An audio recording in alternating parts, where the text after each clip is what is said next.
was very young when my grandfather died. We called him Big Bubba, and we called my grandmother Little Bubba. But my sister and my cousins remember Big Bubba more.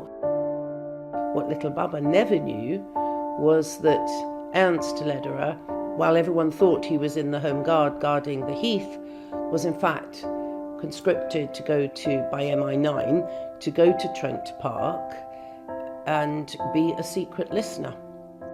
The War Office, 1944. Dear Lederer, I want as Director of Military Intelligence to convey to you my real gratitude for and appreciation of the assistance you have given to my interrogation organisation in respect of PS/W captured during the recent operations on the continent. The results of interrogation in the UK have proved valuable not only to the War Office but also to the forces in the field. Your keenness and self-sacrifice in volunteering to assist in this work and the efficiency shown in its execution have materially contributed to these satisfactory results.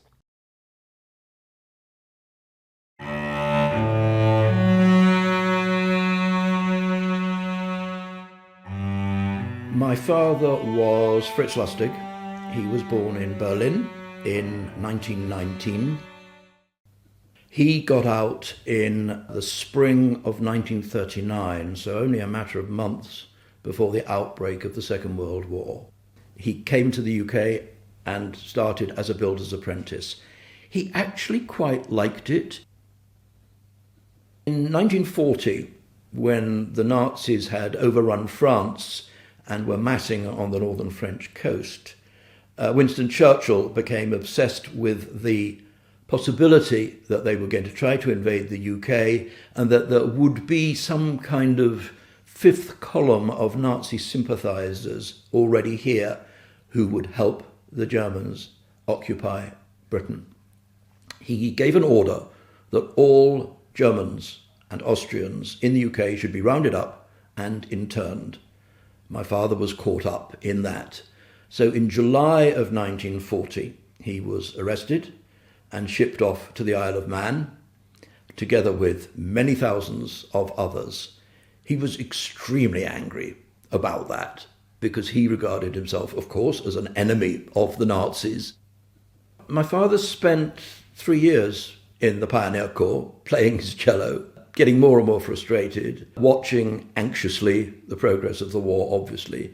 And then through a series of coincidences, through a relative who had a friend who was in the British Army Intelligence Corps, he was asked if he would be interested in applying for a transfer out of the Pioneer Corps into the Intelligence Corps. Of course, he leapt at the chance. So in mid-1943, he was told to come to London to attend an interview in Northumberland Avenue, just down from Trafalgar Square, where he had an interview with a group of people. He used to describe it sitting around a horseshoe-shaped table, asking him all kinds of things. He was then asked to come back for a second interview in the afternoon, wasn't given any indication as to whether he would be transferred or not, but then a short time later received a telegram, I think, just telling him to report to a particular station on the end of the London Tube line, Chalfont and Latimer, where he would be met for his next assignment in the Intelligence Corps. There was the site at Trent Park, which is where the most senior captured German personnel were held. There were then two other sites, Latimer House and Wilton Park in Buckinghamshire. They were never known by their actual names. Trent Park was known simply as Cockfosters. Latimer House was known as Number 1 Distribution Centre. Wilton Park was known as Number 2 Distribution Centre. They were never told where they actually were. He wrote, "We operated in teams of 6 called squads, each in a separate room and with an officer in charge. We sat at tables fitted with record-cutting equipment. This was before magnetic recording tape was invented, and we had a kind of old-fashioned telephone switchboard in which we inserted plugs into numbered sockets in order to listen to the prisoners through our headphones. Each operator usually had to monitor 2 or 3 cells, and as soon as a conversation touched on a subject that we thought might be of interest, we flicked on a switch to start up a turntable and pulled a small lever to lower the recording head.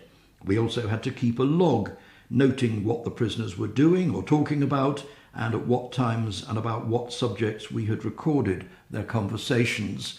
One of the things that he used to tell us, which I always thought was very interesting, was that the best information they got was when a prisoner came back from an interrogation session and would say to his cellmate, "Do you know what? I didn't tell them anything about X or Y. They wanted to know, but I didn't say a word. I never told them about this, never told them about that." And that, of course, was the information that they really did find useful. My father wanted to fight Hitler.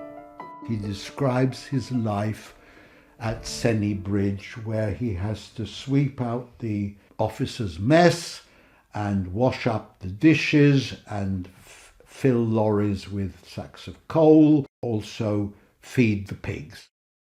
This letter was written on the 11th of July 1943. He's writing to my mother. Mein Liebes, ich war froh, dass ich dir... I am so pleased that I can give you my very excellent news about the interview. I have no idea what the work will entail. I only know that I must be on the 23rd of July at 11 a.m. at the War Office in London to apply for a job. This would be a big uplift. If nothing comes of the interview in a few days, that would mean that for years to come, I would view myself as a failed person. Basically, how can you fight Hitler sweeping the officers' mess?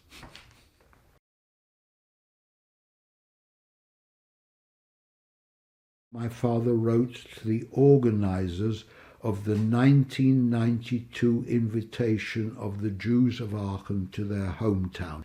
I was in the intelligence corps from 1943 until 1945.